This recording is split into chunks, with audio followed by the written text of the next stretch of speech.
الحمد للہ رب العالمین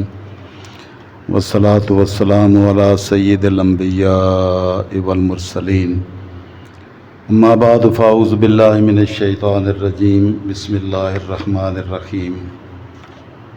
محمد الرسول اللہ والذین معہ اشداء علی الکفار رحماء بینہم تراہم رکعا سجدا یبتغون فضلا من اللہ ورضوانا سیماہم فی وجوہہم من اثر السجود ذالک مثلہم فی التوراۃ ومثلہم فی الانجیل۔ صدق اللہ مولانا العظیم وصدق رسولہ النبی الامی الکریم ونحن علی ذالک من الشاہدین والشاکرین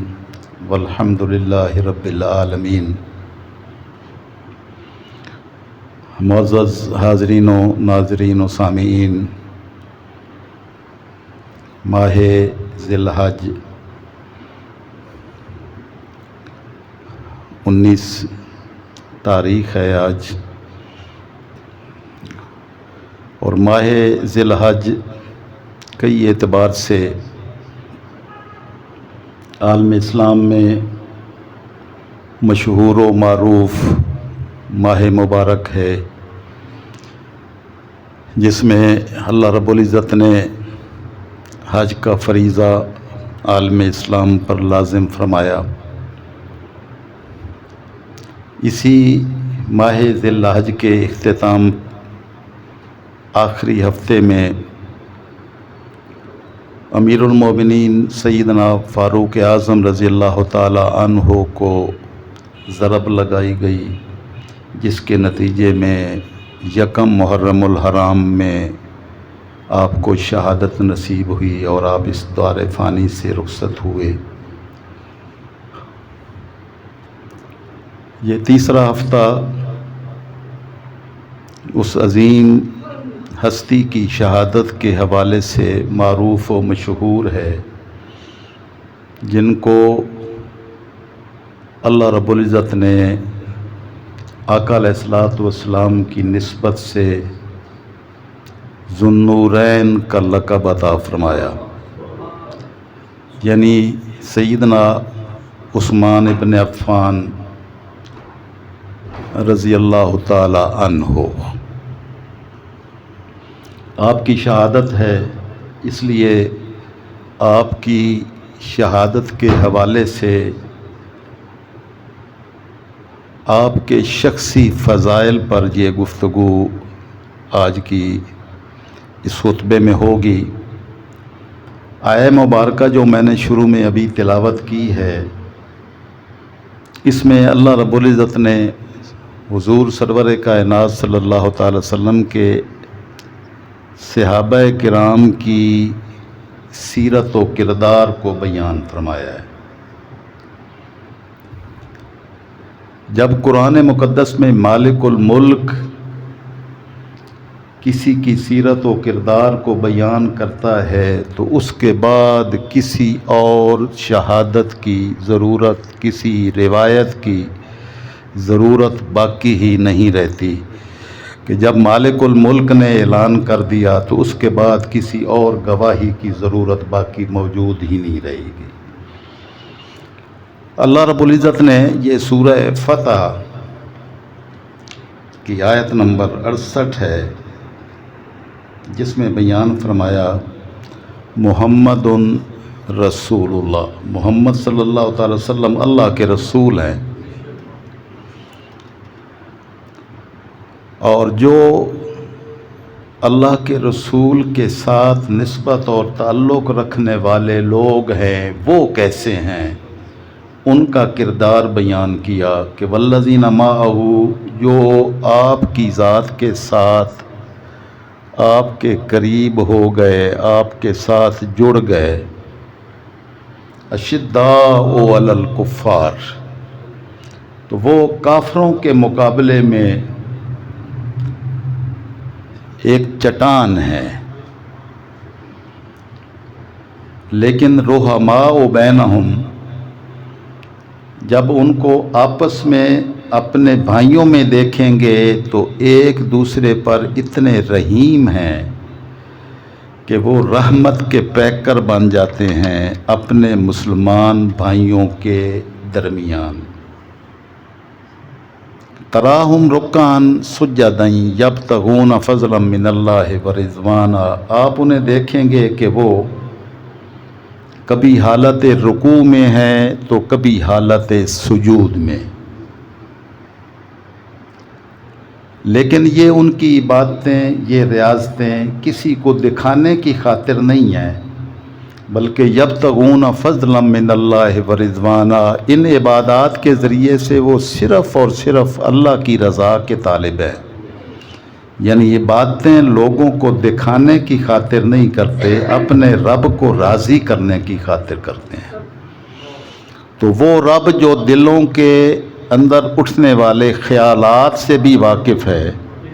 جب وہ اعلان کرے کہ میرے یہ بندے جن کو تاجدار کائنات صلی اللہ علیہ وسلم کی نسبت اور آپ کی صحبت نصیب ہوئی، آقا کی صحبت کے صدقے میں ان کو وہ دل نصیب ہوئے کہ ان کا ظاہر و باطن اور ان کا ہر عمل صرف اور صرف رب ذوالجلال کی رضا کی خاطر ہوتا ہے۔ باقی دنیا عبادت گزار بھی ہو، عبادت بھی کریں اور اللہ رب العزت کے احکامات کی پابندی بھی کریں، تو وہاں پر ریاکاری کا شائبہ ہو سکتا ہے کہ لوگوں کو دکھلانے کی خاطر شاید یہ کیا جا رہا ہو، لیکن جب مالک اعلان کر دے کہ میرے محبوب کے جو صحابہ کرام اور جو غلام ہیں جن کو بارگاہ رسالت مآب کی معیت نصیب ہوئی ہے اور آپ کی صحبت نصیب ہوئی ہے، ان کے دلوں کے احوال یہ ہیں کہ ان کا ہر عمل صرف اور صرف اللہ رب العزت کی رضا کی خاطر ہے۔ یہ آیہ مبارکہ عمومی طور پر تمام صحابہ کرام کی سیرت اور کردار اور ان کے فضائل کو بیان کرتی ہے، لیکن مفسرین نے اس آیہ مبارکہ میں مختلف الفاظ اور مختلف جملوں سے کچھ مخصوص معنی بھی لیے ہیں۔ محمد الرسول اللہ، محمد صلی اللہ علیہ وسلم اللہ کے رسول ہیں۔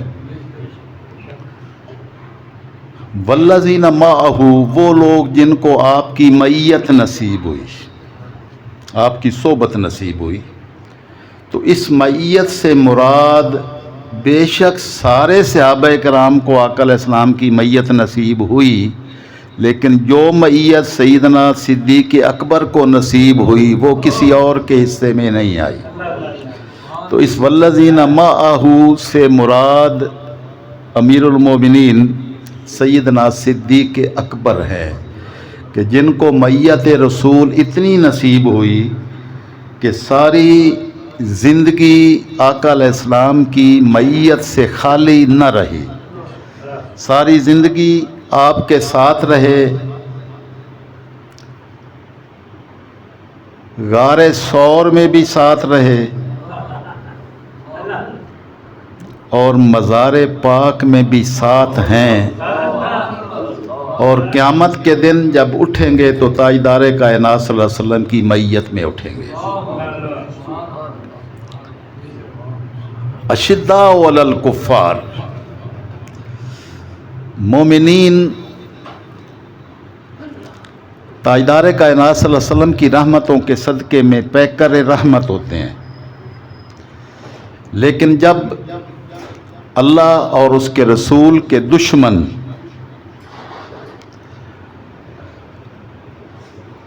اللہ کے رسول اور اس دین مبین پر حملہ آور ہوتے ہیں تو اس وقت وہ اشداء علی الکفار، وہ سخت ترین ہوتے ہیں جن کو دنیا کی کوئی طاقت نیچا نہیں دکھا سکتی۔ جب معرکہ حق و باطل ہو تو وہ فولاد کی طرح سخت ہوتے ہیں، اور جب آپس کی محفل ہو تو پیکر رحمت ہوتے ہیں۔ رحماء بینہم۔ تراہم، اس سے مراد سیدنا فاروق اعظم رضی اللہ تعالیٰ عنہ کی ذات ہے، جنہوں نے جب بدر کے قیدی آئے، بدر میں میدان بدر میں جو کافر قیدی بنے، تو آقا علیہ الصلوۃ والسلام اور باقی صحابہ کرام کی آپس میں مشاورت ہوئی کہ ان کے ساتھ کیا سلوک کیا جائے۔ تو فاروق اعظم رضی اللہ تعالیٰ عنہ نے آقا علیہ السلام کی بارگاہ میں جواب دیا کہ یا رسول اللہ صلی اللہ علیہ وسلم، دین کے یہ دشمن جو جس کا رشتہ دار ہے اس کو اس مسلمان رشتہ دار کے حوالے کیا جائے تاکہ وہ اس کی گردن اپنے ہاتھوں سے اڑائے، یعنی اتنی صلابت اور سختی کہ جو میرا بھائی ہے، جو میرے ساتھ تعلق رکھتا ہے، اس کو میرے حوالے کیا جائے، جو دوسرے کا بھائی ہے، جو دوسرے کا والد ہے، اس کو اس کے حوالے کیا جائے کہ یہ اللہ اور اللہ کے رسول کے دشمن ہیں۔ ہم اپنی غلامی کا اظہار اس شکل میں کریں گے کہ خود رشتے والے اس رشتے کی گردن اڑائیں کہ وہ اللہ اور اس کے رسول کے خلاف میدان جنگ میں آ کے قیدی بنا ہے، تو اس کو سزا بھی اپنے ہی دیں۔ اور تیسرے، رحماء بینہم، آپس میں وہ پیکر رحمت ہیں، آپس میں دشمن نہیں ہیں، ایک دوسرے پر رحمت کے پیکر بن کر اپنی شفقتوں کا اظہار کرتے ہیں۔ یہ سارے مومنین کی یہ شان ہے، لیکن جو شان سیدنا عثمان غنی ذی النورین کو نصیب ہوئی، اتنی شفقت کی صورت شاید کسی اور کو اتنی نصیب نہ ہوئی ہو۔ اور تراہم رکعاً سجداً یبتغون فضلا من اللہ ورضوانا، آپ انہیں دیکھیں گے کہ وہ کبھی حالت رکوع میں ہیں، کبھی حالت سجدہ میں ہیں، یعنی وہ عبادت گزاری میں انتہا پر ہیں، اور ان کی عبادت کی ہر صورت صرف اور صرف اللہ رب العزت کی رضا کی خاطر ہے۔ اس سے مراد امیر المومنین سیدنا علی ابن ابی طالب رضی اللہ تعالیٰ عنہ کی ذات ہے، جو عبادت، زہد، تقوی میں اپنے انتہا پر تھے۔ سیدنا عثمان غنی رضی اللہ تعالیٰ عنہ کا خصوصی تذکرہ آپ کی شخصیت اور آپ کے فضائل اور آپ کے کردار پر روشنی ڈالنی تھی، تو آپ کی ذات والد گرامی کی طرف سے 5ویں پشت پر آقا علیہ الصلوۃ والسلام کے ساتھ شجرہ نسب آپ کا ملتا ہے، والد گرامی کی طرف سے، جن کا نام عفان ہے، عثمان ابن عفان۔ عفان جو آپ کے والد گرامی ہیں، ان کا 5ویں پشت میں عبد مناف پر جا کر حضور صلی اللہ علیہ وسلم کی ذات کے ساتھ آپ کا رشتہ جڑ جاتا ہے۔ والدہ ماجدہ کی طرف سے، یعنی آپ کی والدہ سیدہ بیضاء ام حکیم، یہ آپ کی والدہ ہیں، یہ اتنا قربت کا رشتہ آقا علیہ السلام کی ذات کے ساتھ رکھتی ہیں۔ یہ آپ کی نانی ہے بیضاء ام حکیم، یہ حضور سرور کائنات صلی اللہ تعالی وسلم کی سگی پھوپھی ہیں، یعنی آپ کے والد ماجد حضرت عبداللہ کی سگی بہن ہے، اور آقا علیہ الصلوۃ والسلام کی ذات کے ساتھ اتنا قربت کا تعلق کہ آپ گویا بھانجے ہیں تاجدار کائنات صلی اللہ تعالی وسلم کے۔ تو آقا علیہ الصلوۃ والسلام کی ذات کے ساتھ جتنی قربت کسی کو نصیب ہوتی ہے، تو وہ انہی قربتوں کے صدقے میں مالک الملک کی بارگاہ میں ایمان لانے کے بعد عظمتیں ان کو نصیب ہوتی ہیں۔ تاجدار کائنات صلی اللہ تعالی وسلم کا اس تعلق، نسب کے اس تعلق اور اتنی قربت کا فیضان آپ کو نصیب ہوا کہ تاجدار کائنات صلی اللہ تعالی وسلم کی صاحبزادی حضرت رقیہ، ان کا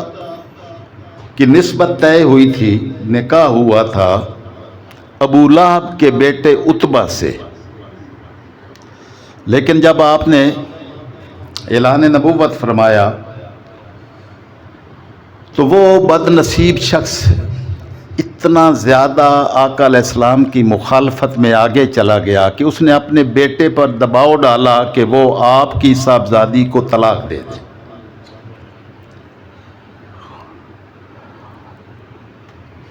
اس نے والد کے کہنے پر آپ کی صاحبزادی حضرت رقیہ کو طلاق دے دی۔ اب اس کی بد نصیبی تھی یا سیدنا عثمان ابن عفان کی خوش نصیبی کہ تاجدار کائنات صلی اللہ تعالی وسلم نے اس جدائی کے بعد حضرت رقیہ اپنی شہزادی، اس کا نکاح حضرت عثمان ابن عفان کے ساتھ کیا، اور یہ آقا علیہ الصلوۃ والسلام کی ذات کے ساتھ وہ نسبت اور تعلق تھی کہ آپ کے اس نسبت کے بعد ابو لہب، ابو جہل اور دوسرے سارے مشرکین، انہوں نے آپ کے ساتھ اور آپ کے رشتہ داروں نے، حضرت عثمان ابن عفان کے رشتہ داروں نے آپ کے ساتھ بہت برا سلوک کیا۔ بالآخر تاجدار کائنات صلی اللہ تعالی وسلم نے آپ کو حبشہ کی طرف ہجرت کرنے کا حکم ارشاد فرمایا، اور آپ اپنی زوجہ محترمہ تاجدار کائنات صلی اللہ علیہ وسلم کی صاحبزادی حضرت رقیہ کو لے کر ہجرت کی حبشہ کی طرف۔ تو آقا علیہ السلام نے فرمایا کہ عثمان اول من ہاجر بآلہ، اسلام میں جنہوں نے سب سے پہلے اپنے گھر والوں کے ساتھ ہجرت کی وہ عثمان ابن عفان ہے۔ پھر آپ وہاں سے واپس آئے، پھر آپ نے دوسری ہجرت کی مدینہ طیبہ کی طرف، اور آپ کی صاحبزادی حضرت رقیہ بیمار تھیں جب 2 ہجری میں بدر کی طرف رخصت ہوئے۔ اب تاجدار کائنات صلی اللہ تعالی وسلم میدان جہاد میں، میدان جنگ میں تشریف لے جا رہے تھے، اور آپ کی صاحبزادی گھر پہ بیمار پڑی تھی۔ آقا علیہ السلام نے عثمان ابن عفان رضی اللہ تعالیٰ عنہ امیر المومنین کو جنگ میں شرکت کی اجازت نہیں دی، بلکہ حکم فرمایا کہ وہ حضرت رقیہ کی تیمارداری کے لیے مدینہ طیبہ میں ٹھہریں گے۔ تو عثمان غنی رضی اللہ تعالیٰ عنہ، یعنی وہ اتنی شدید بیمار تھیں کہ ان کو چھوڑا نہیں جا سکتا تھا، لیکن اس کے باوجود تاجدار کائنات صلی اللہ تعالی وسلم نے میدان بدر میں جا کے ڈیرا لگایا تھا۔ سیرت کے اس پہلو کو ذرا دیکھیں کہ دین کی خاطر اور اسلام کی سربلندی کی خاطر اپنی بیمار شہزادی کو بستر مرگ پر بھی چھوڑ کر دین کو مقدم رکھا جاتا ہے اور ان کو موخر کیا جاتا ہے۔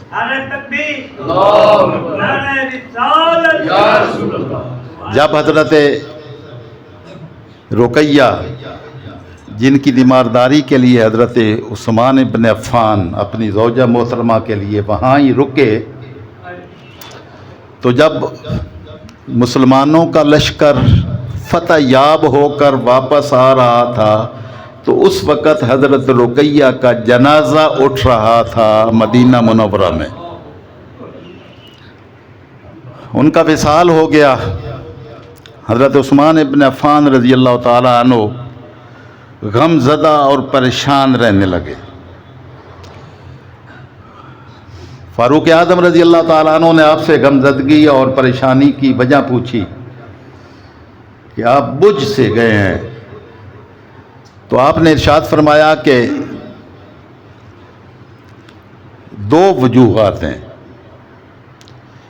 ایک تو میں میدان بدر میں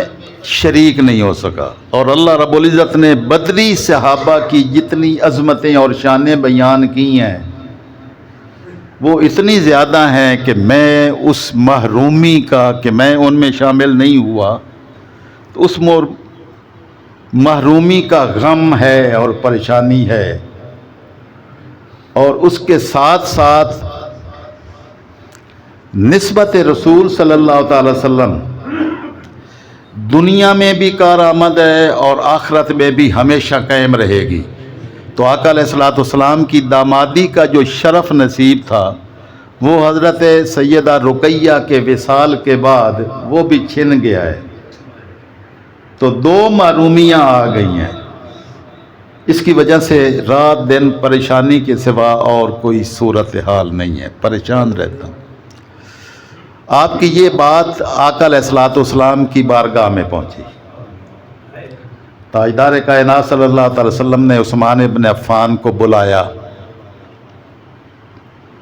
اور ارشاد فرمایا میرے آقا صلی اللہ تعالی وسلم نے کہ عثمان،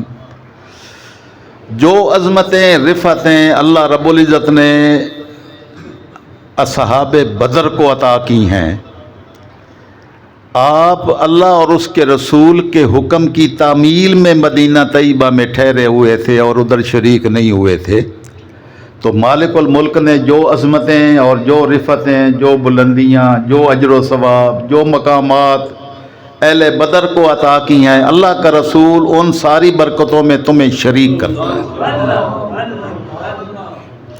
تم بدر میں شریک نہ ہو کر بھی بدریوں میں شامل ہو، یہ اللہ کے رسول صلی اللہ علیہ وسلم نے اعلان کیا۔ اس محرومی کا ازالہ ہو گیا۔ سیدہ رقیہ کی کا وصال ہو چکا تھا، تو تاجدار کائنات صلی اللہ تعالی وسلم کی تیسری صاحبزادی ام کلثوم موجود تھیں، تو آقا علیہ السلام نے فرمایا کہ ام کلثوم کا نکاح میں تیرے ساتھ کرتا ہوں۔ اور یوں رب ذوالجلال نے ایک نبی کی دو صاحبزادیاں اگر کسی کے نکاح میں عطا فرمائیں تو پوری امت مسلمہ میں صرف ایک نام ہے، اور وہ ہے عثمان ابن عفان رضی اللہ تعالیٰ عنہ۔ اسی کی نسبت سے آپ کو ذو النورین، دو نوروں والا کہتے ہیں۔ ذو النورین، دو نوروں والا، جس کے آقا علیہ الصلوۃ والسلام کے دو نور نصیب ہوئے۔ اور 5-6 سال بعد حضرت ام کلثوم کا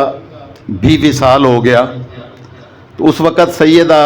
فاطمۃ الزہرا آپ کی سب سے چھوٹی صاحبزادی، ان کا نکاح حضرت علی المرتضیٰ کے ساتھ ہو گیا تھا۔ تو آپ نے ارشاد فرمایا کہ اے عثمان ابن عفان،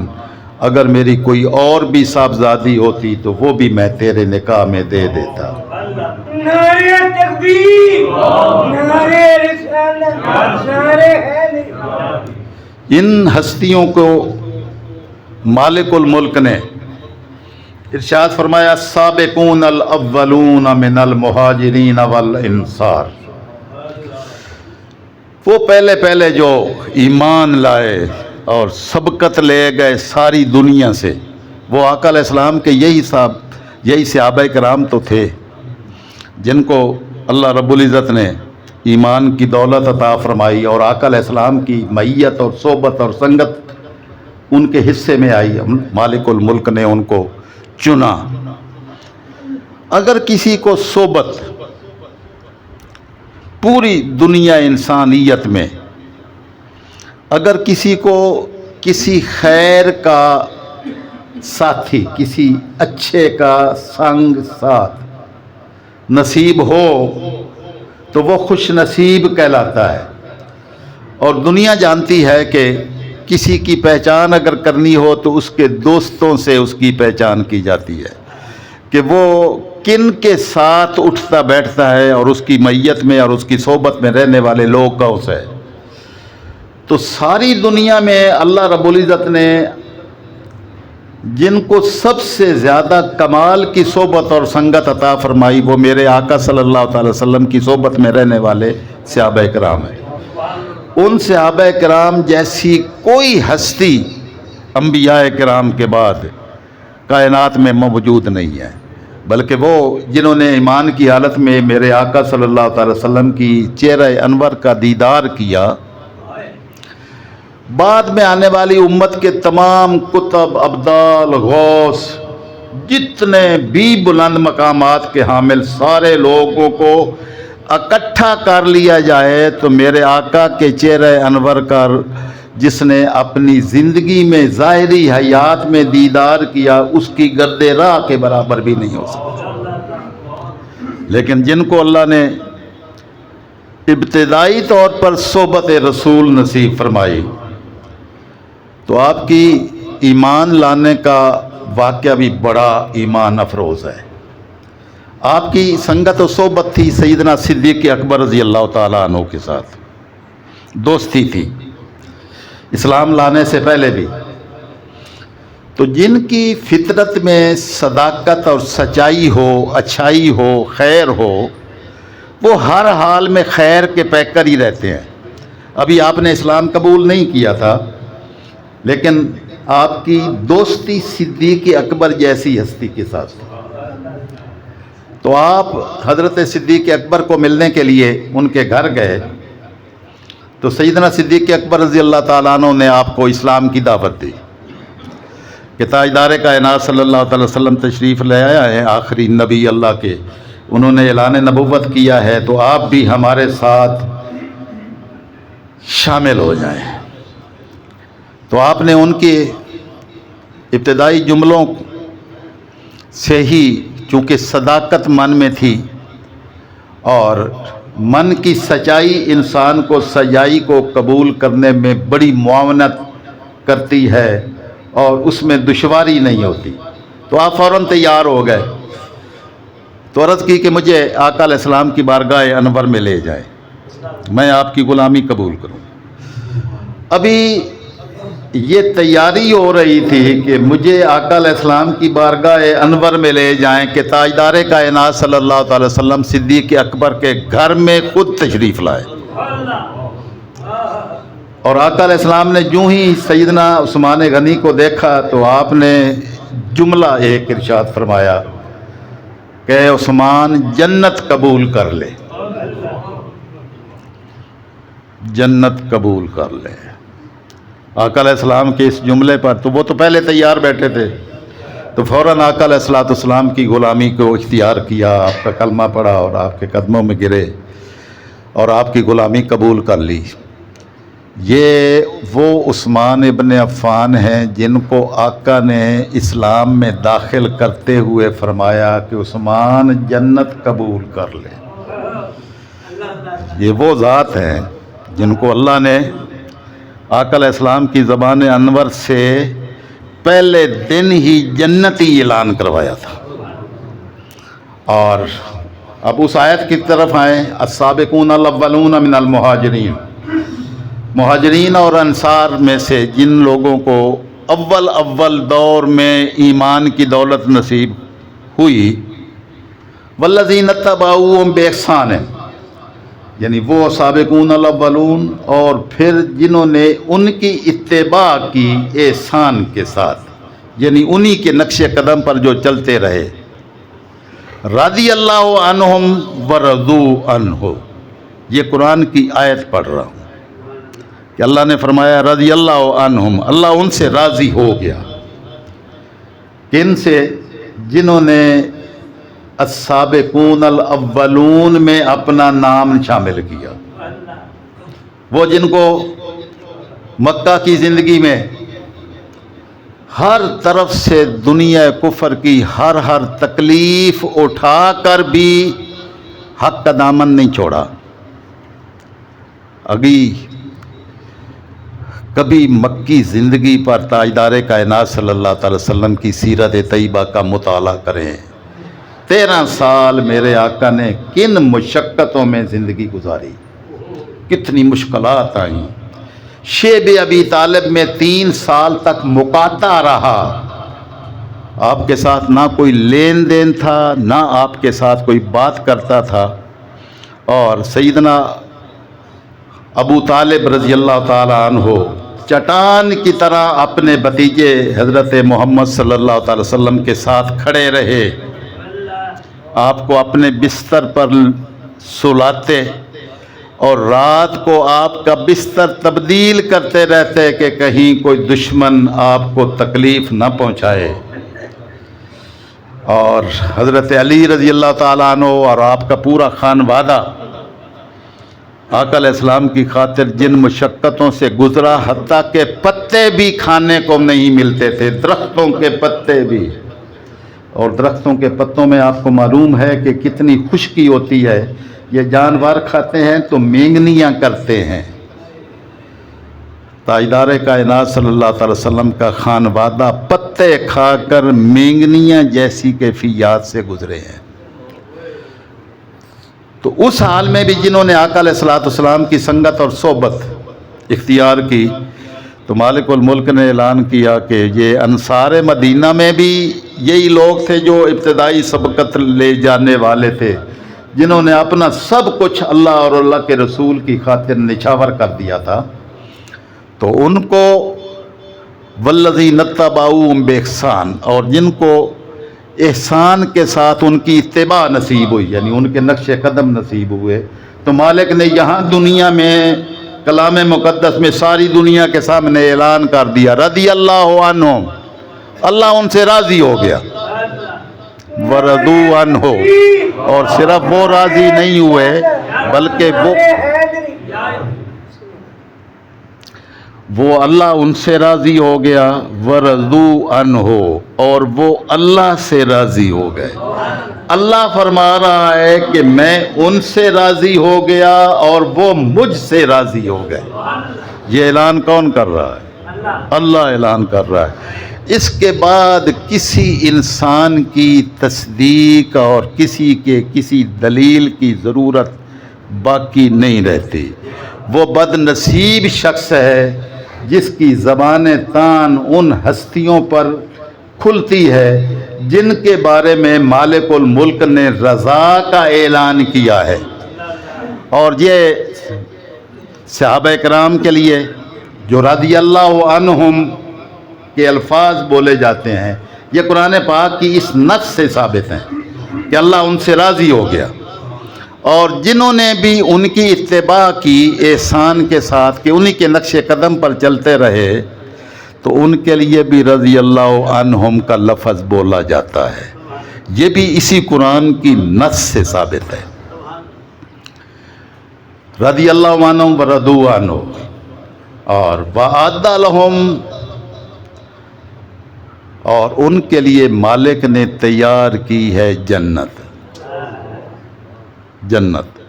مالک الملک نے جنت کا اعلان کیا، اور ان کو مالک الملک نے آقا علیہ السلام کی معیت اور صحبت کے صدقے میں ساروں کو جنتی بنا دیا۔ اور عثمان ابن عفان کو ارشاد فرمایا کہ عثمان جنت قبول کر لے۔ پہلے دن ہی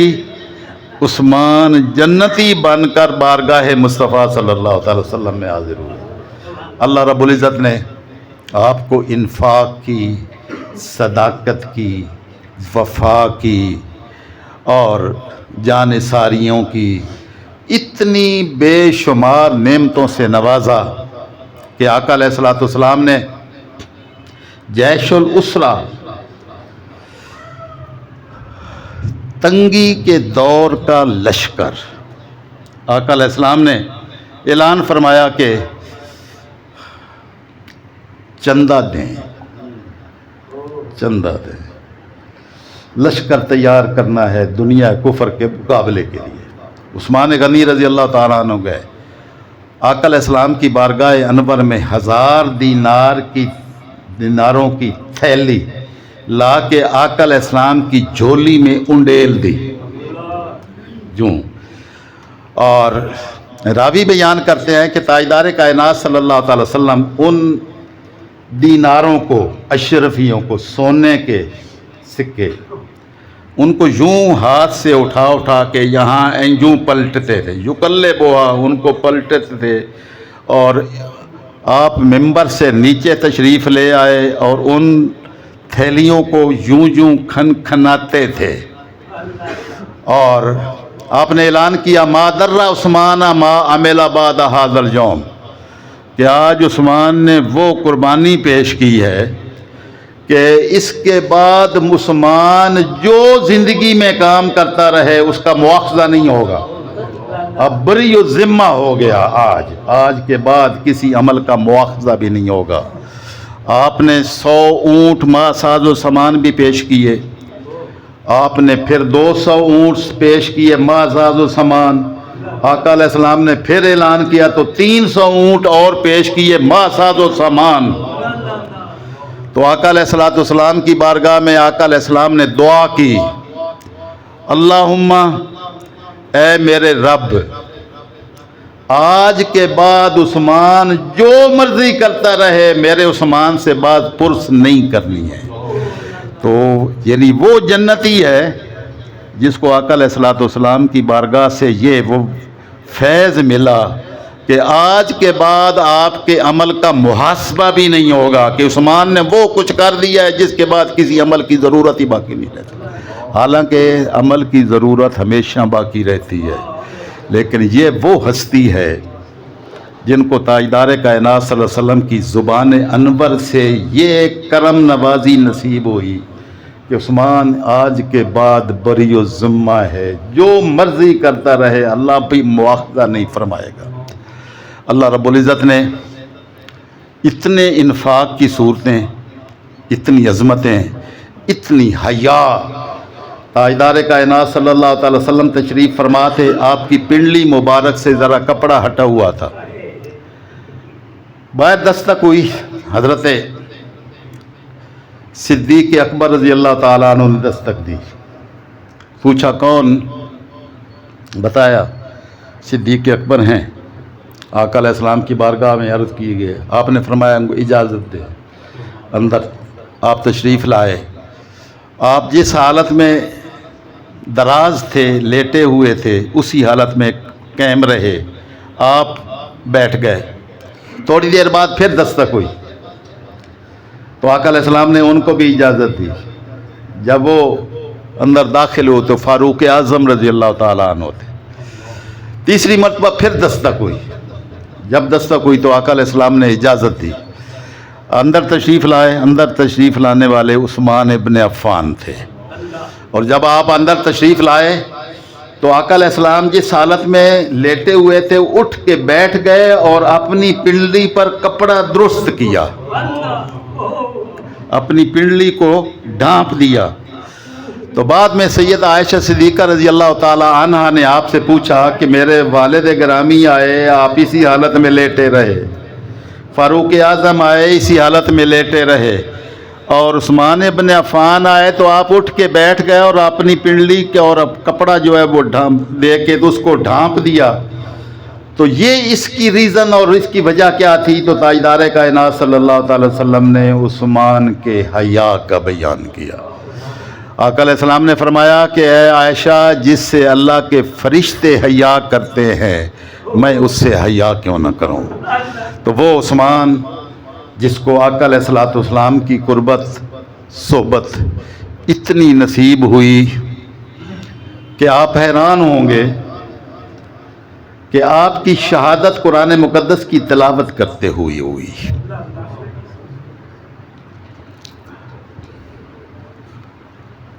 سورہ بقرہ کی آپ تلاوت فرما رہے تھے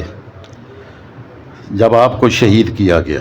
آپ کے خون کے قطرات قرآن پاک کے اوپر اس آیت پر گرے، فَسَيَكْفِيكَهُمُ اللَّهُ، اللہ تمہارے لیے کافی ہوگا، وَهُوَ السَّمِيعُ الْعَلِيمُ، اور وہی بڑا سمیع و علیم ہے۔ تو بڑے سوچتے رہے، سمجھ نہیں آتی تھی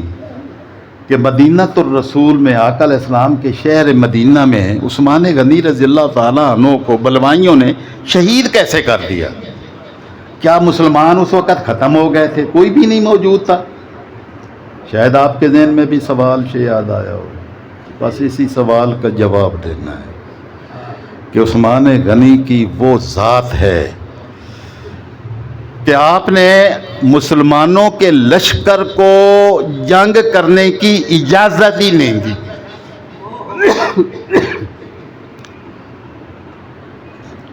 مسلمان موجود تھے، مسلمانوں کا لشکر موجود تھا، اتنی کثیر تعداد میں مسلمان موجود تھے. بلوائی کیسے وہ آپ کے گھر کا محاصرہ کر کے آپ تک پہنچ گئے؟ آپ نے کہ میں مدینۃ الرسول میں خون بہنے کی اجازت نہیں دے سکتا کہ جنگ کی جائے، اور مدینۃ الرسول ہو، مدینہ طیبہ آقا علیہ السلام کی سرزمین ہو، اور میں اپنی جان کی خاطر مسلمانوں کو اجازت دوں کہ وہ وہاں پر ان کے ساتھ لڑائی کریں، اور اس لڑائی کے نتیجے میں مدینۃ الرسول لو لوہان ہو، تو آپ نے اجازت نہیں دی تھی. اپنی جان دے دی تھی، لیکن آقا علیہ السلام کے شہر مدینہ میں خون بہانے کی اجازت نہیں دی.